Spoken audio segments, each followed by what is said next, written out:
Imagine a world where deadly diseases like smallpox, measles, and polio are widespread, claiming millions of lives. Fortunately, thanks to a remarkable scientific innovation called vaccinations, we have made tremendous progress in preventing and eradicating infectious diseases. Knowing the facts regarding vaccinations is essential for maintaining one's health, as well as the health of others, preventing diseases, exposing misinformation, and supporting the efforts of support in improving global health. People can safeguard themselves and their communities, make wise judgments, as well as safeguard themselves and actively contribute to the development of healthier societies by maintaining their knowledge. As a nurse, I've dedicated years to studying the impact and effectiveness of vaccinations to include the most recent COVID-19 pandemic. I've worked with various types of healthcare organizations to include the Centers for Disease Control and Prevention and the Florida Department of Health. I've witnessed firsthand the positive and impactful effects of vaccination programs in preventing the spread of diseases. Today I'm here to share that by building immunity and limiting the spread of infections, immunizations play a critical role in preventing infectious diseases, protecting our public health, lowering the occurrence of preventable illness, and fostering community well-being. First, I'll review the historical background and successes of vaccinations. Second, I'll explore the mechanism and benefits of vaccinations. And finally, I'll address some of the common misconceptions of hesitancy surrounding vaccinations. Vaccinations really have a rich history dating all the way back to the 1790s when Edward Jenner first developed the first vaccine for smallpox. You see Edward Jenner here administering the first vaccination in 1796 to a small child. Per the World Health Organization, noted in 2023, smallpox symptoms were horrifying, which included high fever, nausea, and mouth sores followed by fluid-filled lesions all over the body. Death would occur suddenly and frequently within 2 weeks, and survivors would suffer long-term effects, blindness, and even fertility at times. However, through the widespread vaccination campaigns, these diseases have been significantly reduced, or in the case of smallpox, completely eradicated. Smallpox was completely eradicated in 1980. According to Greenwood in 2014, in an article related to biomedical sciences, polio, measles, and rubella were once widespread, causing immense suffering and mortality.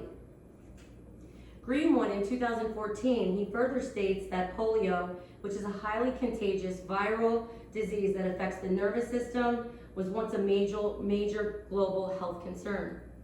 With the development and widespread administration of the polio vaccine across the globe, the number of polio cases has dramatically decreased.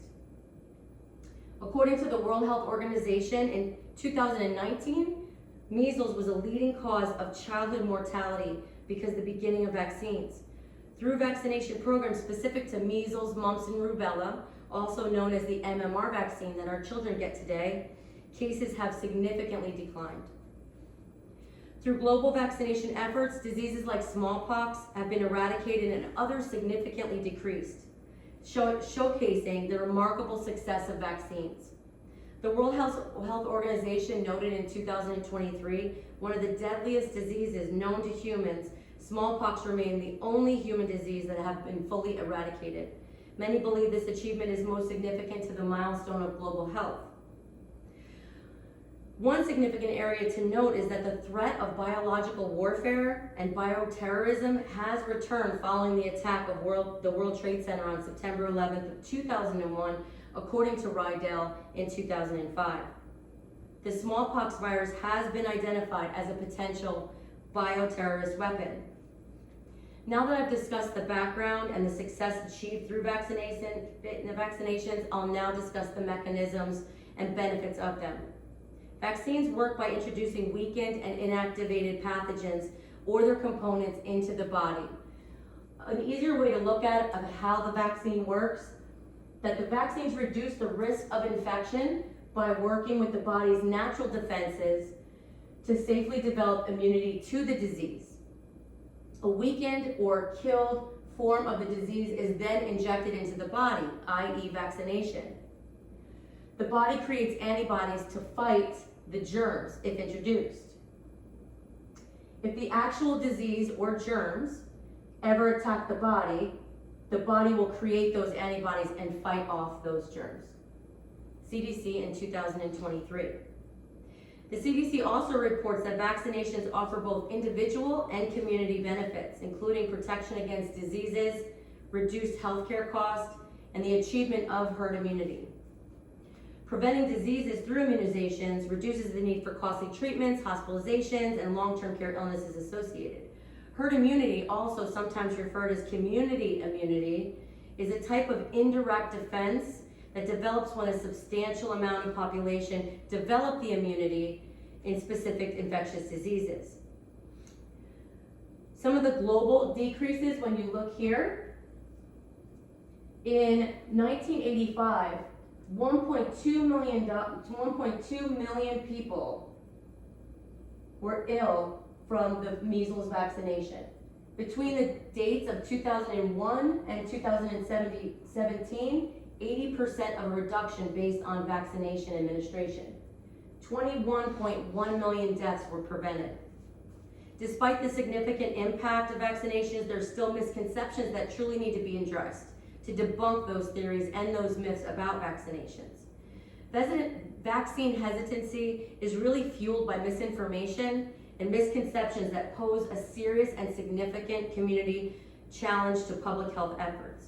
Globally, 1 in 5 children still do not receive routine life-saving immunizations, and it is estimated that 1.5 million children still die each year of diseases that could have been prevented by vaccines that already exist, according to the World Health Organization in 2023.